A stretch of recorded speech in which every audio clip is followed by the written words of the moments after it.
Meus irmãos, hoje nós falamos pela manhã que pessoas se veem à frente de uma dura realidade.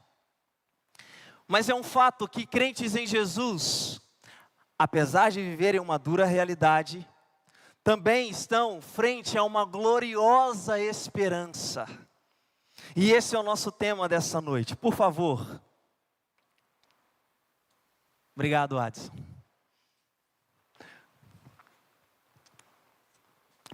Abra a palavra de Deus comigo em 1 Tessalonicenses, capítulo 4, dos versículos 13 a 18.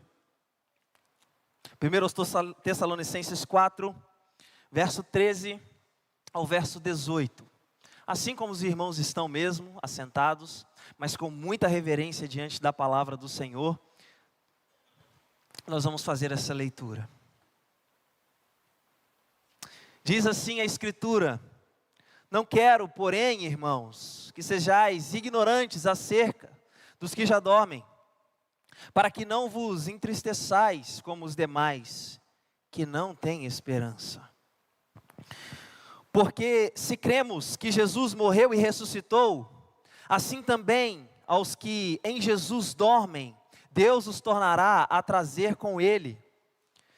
Dizemos-vos, pois, isto pela palavra do Senhor, que nós, os que ficarmos vivos para a vinda do Senhor, não precederemos os que dormem. Porque o mesmo Senhor descerá do céu com alarido, e com voz de arcanjo, e com a trombeta de Deus, e os que morreram em Cristo ressuscitarão primeiro. Depois nós, os que ficarmos vivos, seremos arrebatados juntamente com eles nas nuvens, ao encontrar o Senhor nos ares, e assim estaremos para sempre com o Senhor. Portanto, consolai-vos uns aos outros com estas palavras. Que o Senhor aplique em nosso coração a sua palavra. Tessalônica era uma importante cidade para o mundo antigo. Era a capital da província romana na Macedônia. Sua geografia era extremamente privilegiada, pois era banhada por parte do mar Egeu. E ali continha um significativo porto. Um porto que trazia economia robusta a essa cidade. Nessa cidade, Tessalônica, em sua segunda viagem missionária, o apóstolo Paulo prega a mensagem do Evangelho. E muitas pessoas ali creem no Senhor Jesus Cristo.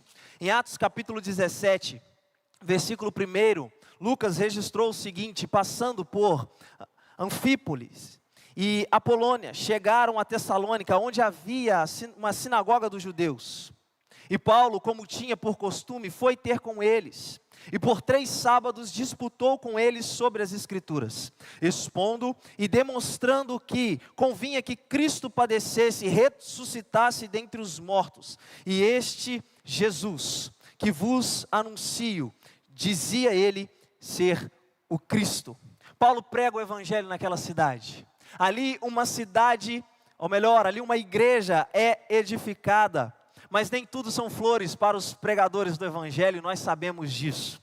Para aqueles que estão em missões, para nós que estamos em missões, nós sabemos que o mundo é contra a mensagem da palavra de Deus.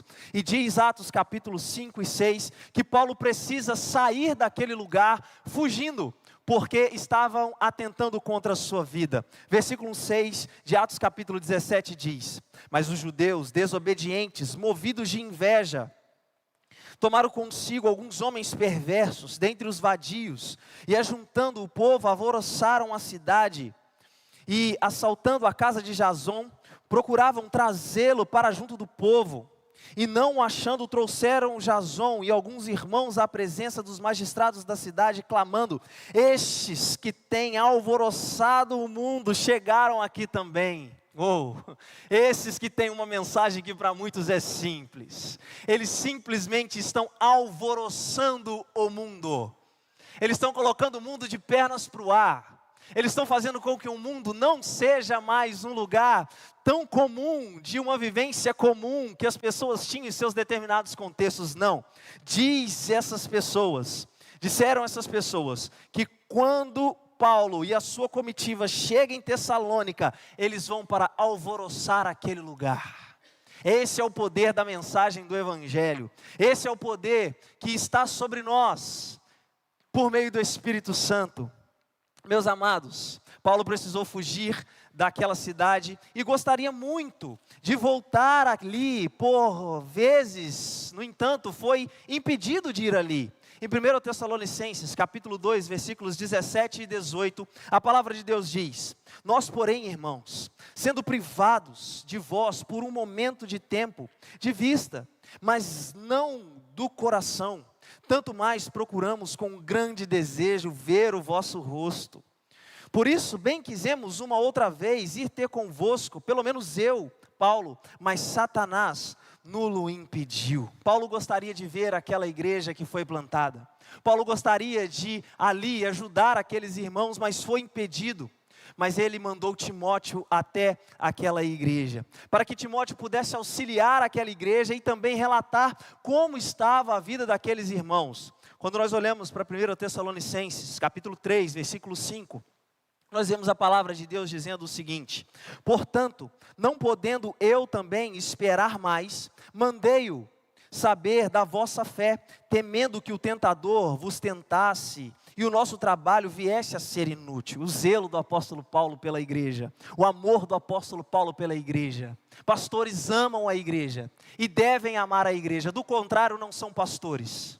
Paulo tem zelo, amor por aquela igreja. Então ele diz, versículo 6, vindo porém agora, Timóteo, de vós para nós, e trazendo-nos boas novas da vossa fé e amor, e de como sempre tendes boa lembrança de nós, desejando muito ver-nos, como também nós também a vós. Ou seja, eles queriam ver o apóstolo Paulo, e Timóteo traz a beleza que está acontecendo naquela cidade, o evangelho prosperando, irmãos se amando, o evangelho rompendo os grilhões, rompendo as paredes, e nós vemos Paulo alegre por ouvir isso. E aí no capítulo 1, versículo 6, nós vemos um pouco daquilo que estava acontecendo naquela igreja, que foi trazido por Timóteo, quando a palavra de Deus diz: e vós fostes feitos nossos imitadores, e do Senhor, recebendo a palavra em muita tribulação, com gozo no Espírito.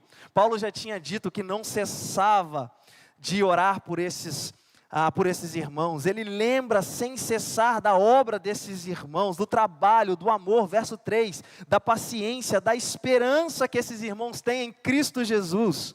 Verso 7 ele vai dizer: de maneira que fostes exemplos para todos os fiéis na Macedônia e Acaia. Meus amados irmãos, essa expressão que Paulo usa para definir a igreja em Tessalônica precisa aguçar o nosso coração de forma positiva, precisa fazer com que o nosso coração seja mexido. Paulo diz que a igreja em Tessalônica era um exemplo para a igreja na Macedônia e na Acaia. Sim, devemos ser exemplos para as igrejas que estão ao nosso redor.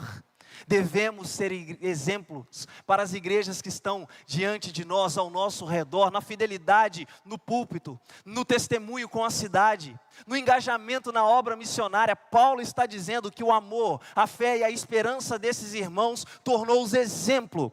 E ele continua dizendo no verso 8, porque por vós soou a palavra do Senhor, não somente na Macedônia e Acaia, mas também em todos os lugares a vossa fé para com Deus se espalhou, de tal maneira que já dela não temos necessidade de fazer ou de falar coisa alguma. É uma igreja que já é fiel ao Senhor Jesus Cristo. É uma igreja que se colocou de todo ser para fazer a obra do Senhor Jesus, de modo que não só as regiões que o apóstolo Paulo disse que a igreja estava sendo conhecida por sua fé, não, todos os lugares. As pessoas estavam ouvindo falar da fé da igreja dos Tessalonicenses. Mas, meus amados irmãos, além de trazer boas notícias, Timóteo também levou indagações daqueles irmãos a respeito da volta de Cristo e da condição daqueles que partiram crendo no Senhor.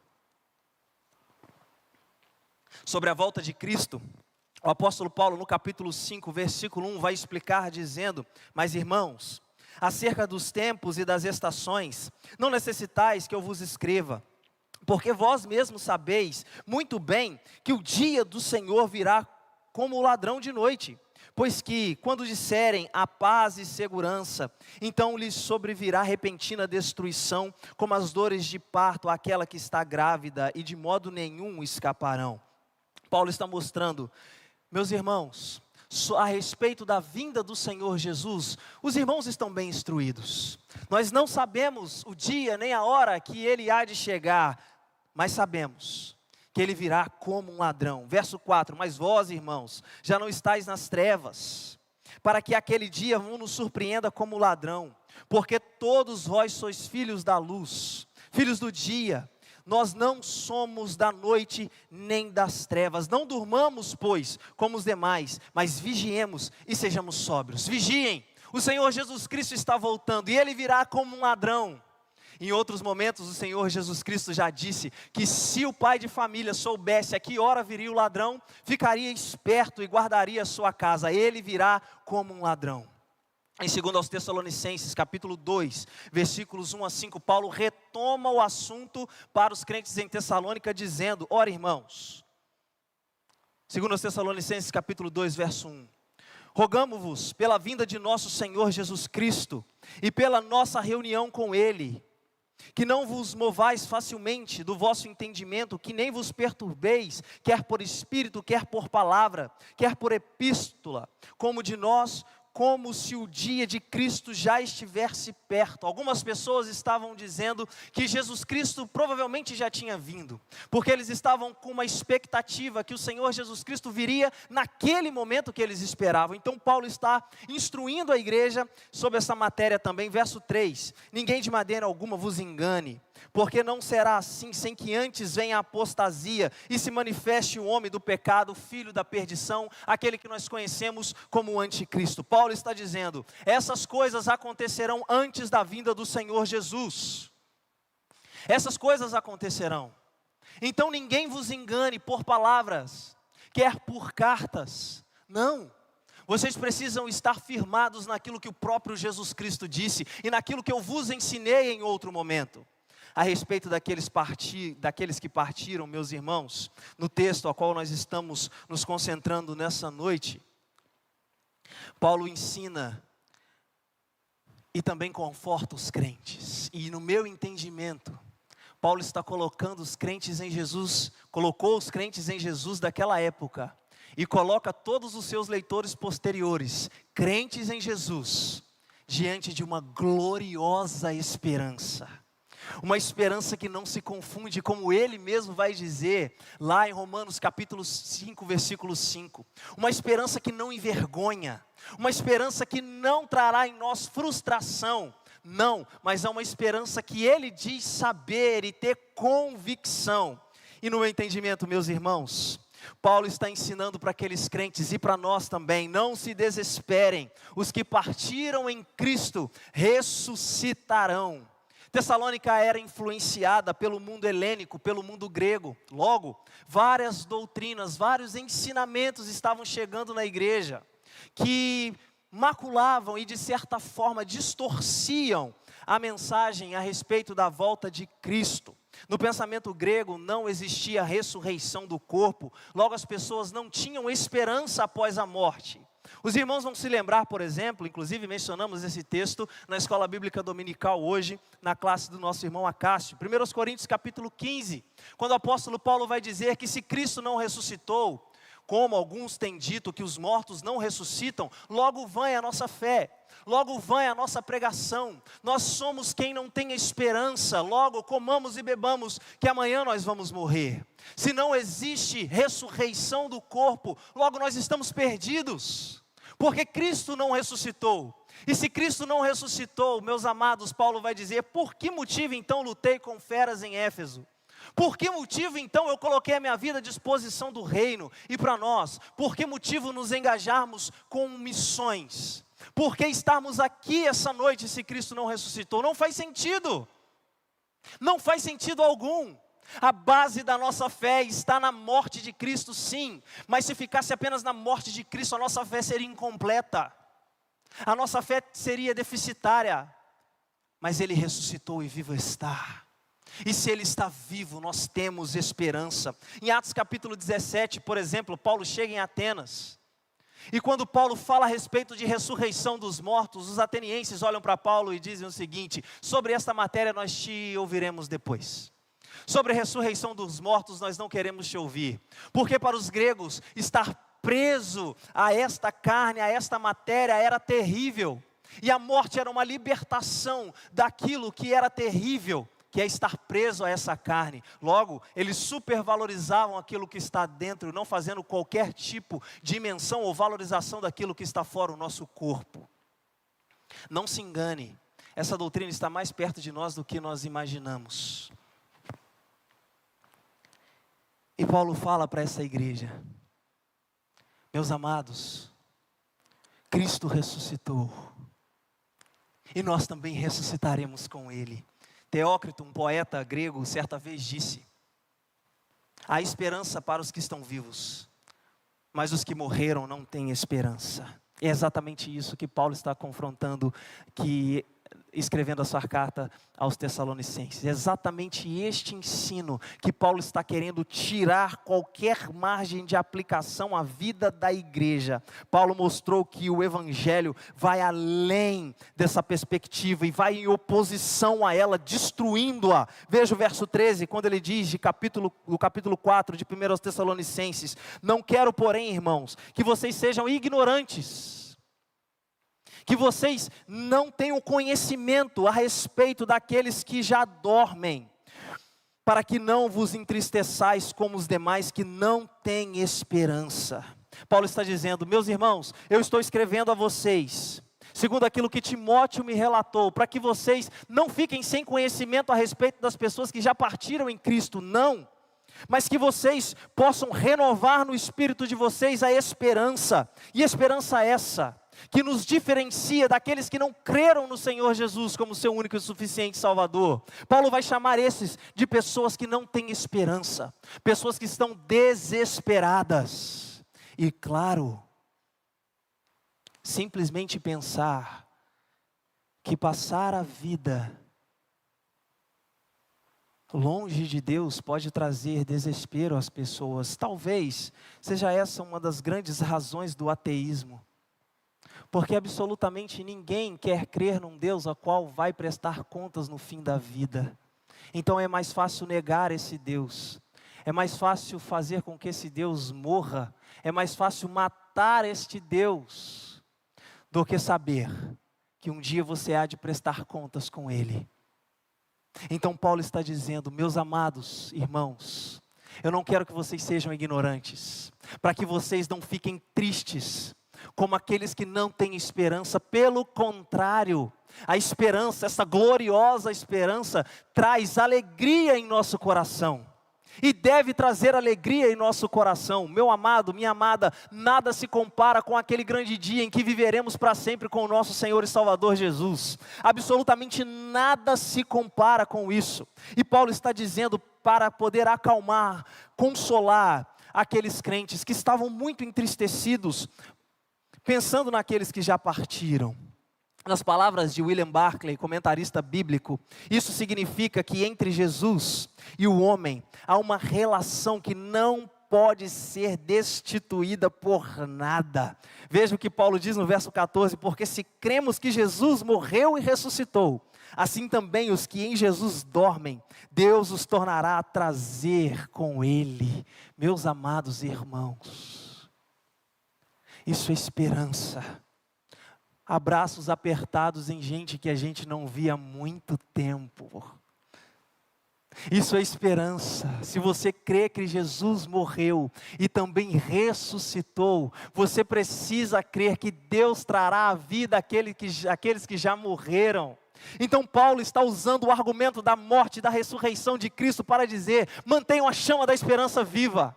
Mantenham a chama da esperança viva em vossos corações, porque vocês não estão desesperados e não devem estar desesperados. Pelo contrário, Jesus morreu, mas não permaneceu morto, Ele ressuscitou e vivo está. E se Ele morreu, ressuscitou e vivo está, vocês também viverão.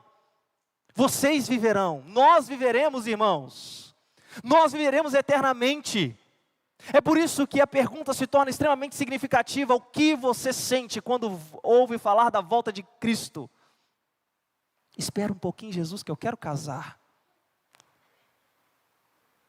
Jesus, eu não fiz ainda a minha viagem.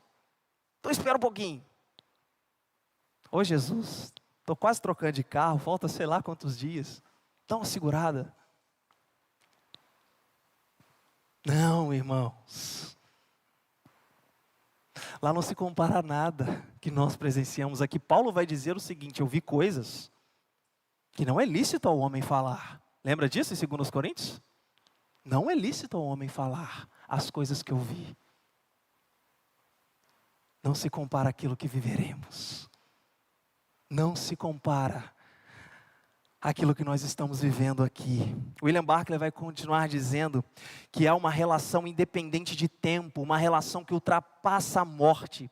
Pelo fato de Jesus Cristo ter vivido, morrido e ressuscitado, também o homem que é um com Cristo, que está em união com Cristo, viverá, morrerá e ressuscitará. Isso aqui já deveria fazer o nosso coração saltar de alegria. Você não vai morrer. Você vai ressuscitar, meu irmão. É por isso que a gente pode cantar, porque Ele vive, eu posso crer no amanhã. Porque o amanhã virá para os crentes em Jesus, ainda que eles morram, eles não perecerão, eles continuarão vivendo na presença de Deus. E meus amados, os que estão unidos a Cristo pela fé, têm esperança. O viver agora faz sentido, a vida nesta realidade não é mais um fim em si mesmo. Nós extrapolamos as paredes desta realidade, nós extrapolamos as paredes daquilo que chamamos de teórico e vamos para aquilo que é supra-teórico, aquilo que está além dos nossos olhos e dizemos: eu quero ir para lá, eu vou para lá, e não importa o que as pessoas digam, eu quero viver com o meu Salvador nos céus. É isso que faz o nosso coração saltar de alegria, é isso que faz agora nos engajarmos com missões, por exemplo, porque nós queremos que o maior número de pessoas, as pessoas que nós conhecemos, os nossos parentes, os nossos amigos, também vão para o mesmo céu que nós iremos. É por isso que agora a nossa vida tem um propósito maior. Você não está aqui de passagem. Se você acha que você está aqui simplesmente para poder comer, beber, se reproduzir e morrer, esquece isso. Você tem um propósito de vida, e o seu propósito é conhecer o Senhor e fazê-lo conhecido, para que as pessoas que estão ao seu redor também possam desfrutar da mesma esperança que você tem, que nós temos. Logo, meus irmãos, nós podemos olhar para o futuro com expectativa, independente do contexto em que nós nos encontramos. Paulo disse no início dessa carta que a palavra foi pregada diante de muita tribulação aos crentes em Tessalônica. E mais, Paulo vai dizer que diante dessas tribulações ele permaneceu firme. Eles permaneceram firmes. Ou seja, são tribulações. Muitas delas. Como Paulo vai dizer em outro momento, lutas por fora e temores por dentro. Mas louvado seja Deus que nos dá vitória em Cristo Jesus. Louvado seja Deus que nos dá vitória em Cristo Jesus. Sim, nós estamos guardados em Cristo. E aqueles que partiram também estão guardados em Cristo. Está com saudade, irmão, daquele que foi? Calma, vai chegar um momento de vê-lo novamente. É literalmente um até logo. É literalmente um até logo. Certa vez, uma das pessoas que arrumam velório, chegou lá na primeira igreja batista em Divinópolis, e um membro da igreja estava sendo velado. E é aquelas pessoas que acalmam as outras, sabe? E chegou lá. Quando ele chegou lá, ele olhou para aquela paz naquele lugar e falou assim: eu não preciso fazer nada aqui não, hein? O que eu vou fazer aqui? Eu vou embora. e falou com a pessoa: aqui, eu não tenho nada para fazer aqui, eu estou indo embora, tá bom? Eu falei: tá bom.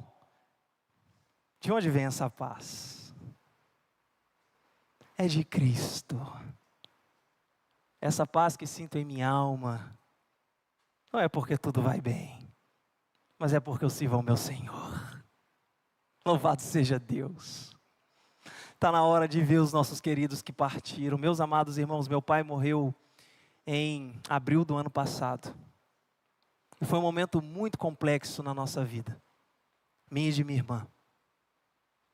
E o que eu guardo no meu coração é a esperança de um dia poder reencontrar o meu pai, porque ele não era crente até aquele momento. Mas o evangelho foi pregado para ele. Eu preguei o evangelho pelo meu pai. E minha irmã também. E minha mãe disse que na última visita que minha mãe fez ao meu pai, ele chorou copiosamente. E minha mãe disse em telefone para mim: filho, eu acredito que o seu pai se arrependeu e creu no Senhor Jesus Cristo. Meus irmãos, então é só um até logo. Daqui a pouco eu estou vendo meu pai de novo. É a esperança que eu tenho nutrido no meu coração, e é a esperança que você pode nutrir também. Eu entendo que Paulo está ensinando para aquela igreja: não se desesperem, calmem. Fiquem calmos, melhor dizendo. Jesus Cristo voltará, e agora a imagem que Paulo traça é apoteótica. É algo simplesmente maravilhoso. Ele tenta em linguagem humana explicar o que lhe foi dado por revelação. Veja a partir do verso 15. Dizemos-vos, pois, isto pela palavra do Senhor. Ou seja, não é qualquer tipo de conhecimento empírico que eu tenha, não. Foi-me dado por revelação do Senhor, por aquilo que o Senhor Jesus Cristo outrora já tinha colocado no coração dos crentes a esperança, mas o Senhor me revelou que nós, os que ficarmos vivos para a vinda do Senhor, não precederemos os que dormem. Ou seja, eles terão a primazia, eles terão o primeiro momento no encontro com o nosso Senhor e Salvador Jesus Cristo. E aí Paulo chega no versículo 16 dizendo: porque o mesmo Senhor descerá dos céus, com alarido, e com voz de arcanjo, e com a trombeta de Deus, e os que morreram em Cristo ressuscitarão primeiro, depois nós, os que ficarmos vivos, seremos arrebatados juntamente com Ele nas nuvens, ao encontrar com o Senhor nos ares. Meus amados, o Senhor dará ordem, uma ordem que absolutamente ninguém sabe a hora, ninguém sabe o dia. Todos os que tentaram calcular a hora e o dia falharam. O Pai sabe. O Senhor Jesus descerá do céu de modo visível, como diz Atos capítulo 1, versículo 11. De forma pessoal, como diz Apocalipse capítulo 22, versículo 20. De forma repentina, como diz Mateus capítulo 24, verso 27. Paulo vai dizer que os que partiram ressuscitarão primeiro. Os vivos serão arrebatados, para que possam viver eternamente com o Senhor nos céus, de modo que isso agora transforma o nosso ser. Mas eu preciso te dizer, meu querido amigo que nos visita nessa noite, esse dia será de alegrias para uns e de tristeza para outros. Esse dia será de abraços apertados para uns e ranger de dentes para outros. Esse dia será de um choro de alegria para uns e de um choro de tristeza para outros. Esse dia será de redenção para uns e de condenação para outros. A minha pergunta para você, meu querido amigo: em qual dos dois grupos você quer estar?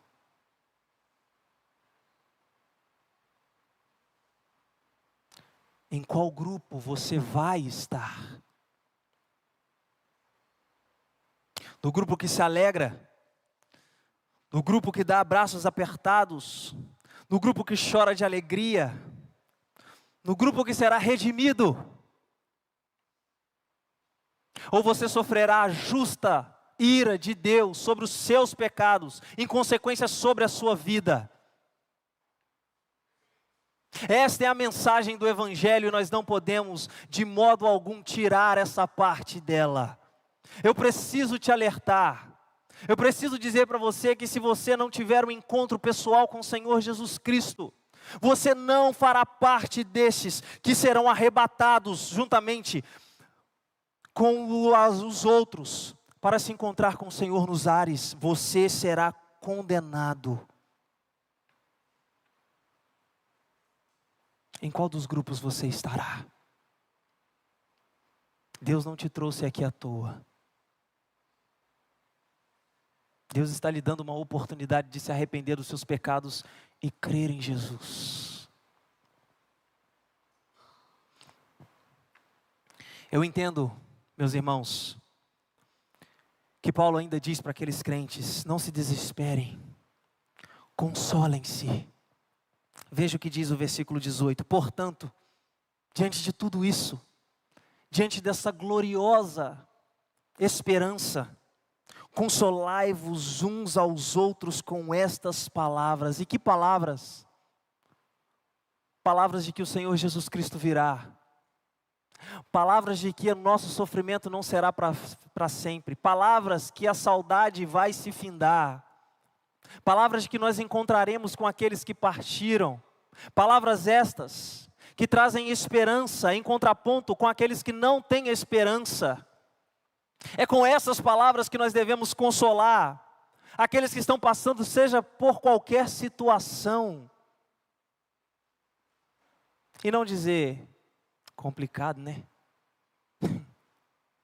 A pessoa te manda um textão e você responde: entendi. Complicado demais. Você tem tudo o que você precisa para consolar um crente em Jesus que está passando por dificuldade, que está num hospital, que está sofrendo a partida de alguém. Você pode dizer para ele: meu irmão, minha irmã, Jesus Cristo voltará. Jesus Cristo vai voltar. Consolai-vos, pois, uns aos outros com estas palavras. Este é o imperativo que deve mover as nossas vidas em dias difíceis. Precisamos cultivar e também criar um ambiente onde as pessoas possam ser consoladas, onde nós possamos consolar as pessoas e também recebermos consolos com dessas verdades sublimes. Dizer às pessoas, frente às perdas: nós vamos nos encontrar em um lugar que será de fato apenas alegria. Frente às derrotas, o céu será o lugar daqueles que venceram em Cristo. Frente às angústias, vamos permanecer firmes.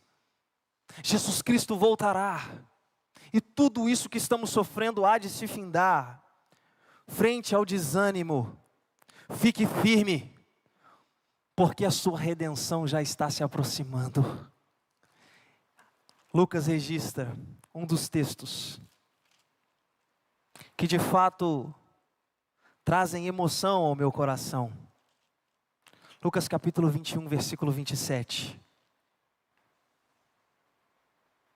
A palavra de Deus diz, a partir do verso 25: e haverá sinais no sol e na lua e nas estrelas, e na terra angústia das nações e perplexidade, bramando o mar e as ondas.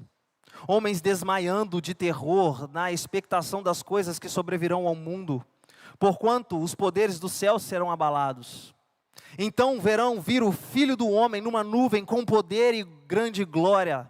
Ora, quando estas coisas começarem a acontecer, olhai para cima e levantai as vossas cabeças, porque a vossa redenção está próxima. Louvado seja Deus. A vossa redenção se aproxima, o dia em que de fato perguntaremos: onde está, ó morte, a tua vitória? Onde está, inferno, o teu aguilhão? Graças a Deus por Cristo Jesus que nos dá a vitória, e esta é a maior vitória que um crente pode conquistar na vida. ter a convicção de que um dia viverá eternamente ao lado do Senhor, saber que o seu coração queima de esperança, porque não permanecerá sofrendo neste mundo, que não passará para a condenação eterna, mas estará junto do Senhor nos céus. Isso precisa fazer o seu coração saltar de alegria, meu irmão. Não são as vitórias deste mundo que trarão paz no seu coração nos momentos de aflição. Não é o dinheiro, não é qualquer outra coisa que vai fazer você ficar firme diante dos momentos onde a lágrima escorre, onde a dor vem ao coração. Não são essas coisas, mas sim a esperança de que um dia tudo isso se findará e nós viveremos eternamente com o Senhor nos céus. Louvado seja Deus por isso, exaltado seja o Senhor Jesus Cristo por isso. Isso não é fuga da realidade. Alguns vão dizer que isto é fuga da realidade, filósofos vão dizer que isto é fuga da realidade. Você não quer encarar a realidade dura como ela é. Você não quer encarar a realidade como difícil ela é. Não, absolutamente não, isso é convicção. Veja o que o apóstolo Paulo diz em Romanos 8, versículo 18. Algo que faz de fato o nosso coração saltar de alegria. Romanos 8, 18 diz: porque para mim tenho por certo. Isso é convicção. Isso é certeza, porque para mim tenho por certo que as aflições deste tempo presente não são para comparar com a glória que em nós há de ser revelada. Paulo está dizendo, as aflições deste mundo não são nada perto daquilo que nós experimentaremos no céu. Veja comigo 2 Coríntios capítulo 4, versículo 16. 2 Coríntios capítulo 4, versículo 16, o apóstolo Paulo vai dizer: por isso nós não desfalecemos. Mas ainda que o nosso homem exterior se corrompa, o interior contudo se renova de dia em dia. E por isso que, pelo Evangelho de nosso Senhor Jesus Cristo, que raiou em nosso coração, e Paulo chega no verso 17 dizendo: porque a nossa leve e momentânea tribulação produz para nós um peso eterno de glória muito excelente. Agora nós mudamos a visão do nosso mundo, agora nós mudamos a nossa perspectiva. Verso 18, não atentando nós para as coisas que se veem, mas as coisas que se não veem, porque as que se não veem são temporais, e as que se não veem são eternas. É nessas coisas que nós precisamos estar focados, para que nós não nos frustremos neste mundo, para que a frustração seja menor a nós. Às vezes nos frustramos, porque nós estamos extremamente enraizados neste mundo. Citei Dr. Russell Shedd no final da sua morte na última quarta-feira, quando ele disse que estava muito feliz por estar sendo acometido por um câncer no final da vida, porque ele estava se sentindo desmamando deste mundo e indo para a casa do Pai. Precisamos ter esta convicção de que, sim, é muito bom ter as coisas aqui, se Deus te permite ter, louvado seja o nome dEle, mas isso não se compara com a glória que há de ser revelada em nós. Isso é pouco perto daquilo que Deus há de nos dar em Cristo Jesus nos céus. Não é fuga da realidade, meus irmãos. Isso é palavra de Deus. Essa é a convicção que devemos ter em todos os momentos de nossa vida. Texto que nós lemos aqui em nossa liturgia, Apocalipse capítulo 21, a partir do versículo 3. Apocalipse capítulo 21, a partir do versículo 3, a palavra de Deus vai nos dizer: João, tendo uma visão maravilhosa, relata o seguinte: e ouviu uma grande voz do céu que dizia: eis o tabernáculo de Deus com os homens, pois com eles habitará, e eles serão o seu povo, e o mesmo Deus estará com eles e será o seu Deus. Louvado seja Deus pelos versículos posteriores. E Deus limpará dos seus olhos toda lágrima. Já pensou não chorar mais? Já pensou nisso? Não chorar mais pela angústia, não chorar mais por aquilo que você tem sofrido por conta de pessoas, por exemplo. Já pensou não chorar nunca mais de tristeza? Não é utopia, é palavra de Deus. É palavra de Deus. E não haverá mais morte, nem pranto, nem clamor, nem dor, porque já as primeiras coisas são passadas. E o que estava assentado sobre o trono disse: eis que faço novas todas as coisas. E disse-me: escreve, porque estas palavras são fiéis e verdadeiras. Verso 6, e disse-me mais: está cumprido, eu sou o Alfa e o Ômega, o princípio e o fim.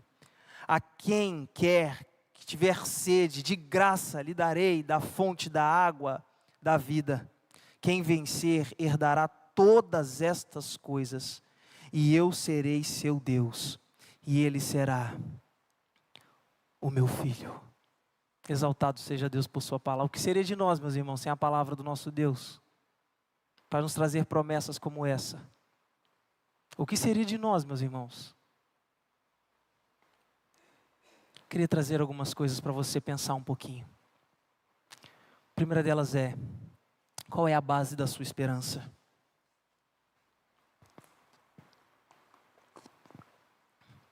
No que você coloca a sua esperança? Saiba que absolutamente nada do que você venha colocar a sua esperança nesse mundo vai te dar segurança. Não vai. Pessoas tiram a própria vida, mesmo tendo muito dinheiro, mesmo tendo muita fama, mesmo tendo muito poder. Essas pessoas, de certa forma, reconheceram que a segurança que esperavam não estava no dinheiro, não estava na fama, não estava no poder. Por isso eu volto a minha pergunta a você nessa noite, pergunta que eu me fiz: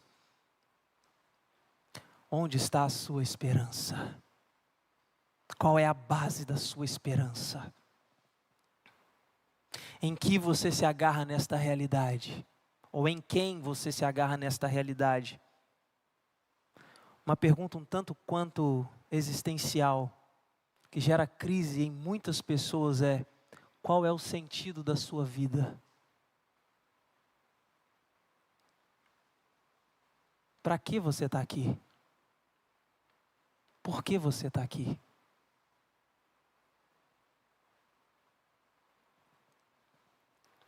Nossa esperança é o que nos move, é o que nos acolhe, é o que nos consola. Meu querido, se esta semana tribulações vierem sobre a sua vida, lembre-se que Jesus voltará.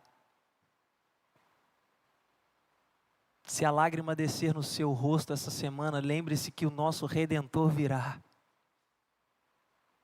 Se nessa semana você tiver uma notícia ruim, um diagnóstico ruim, lembre-se que Jesus voltará. Se nessa semana alguém fizer alguma coisa contra você e você ficar magoado, lembre-se que Jesus voltará. A nossa esperança é o que nos consola, nos acolhe, nos conforta.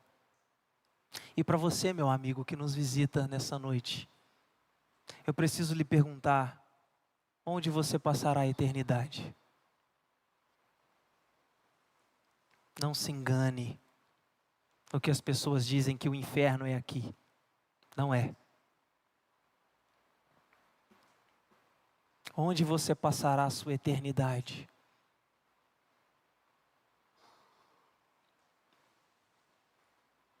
Você consegue colocar a cabeça no travesseiro essa noite e ter segurança e ter paz, sabendo que talvez você passará a eternidade longe do Senhor? Onde você passará a sua eternidade? A boa notícia é que se você se arrepender dos seus pecados e crer somente em Cristo Jesus, pela palavra de Deus, eu lhe garanto que você viverá eternamente com o Senhor Jesus Cristo. E este é o desejo desta igreja para você. Que você possa abraçar esta verdade, que você possa abraçar a esperança que muitos aqui têm, de que Jesus voltará e de que um dia viverão eternamente ao seu lado.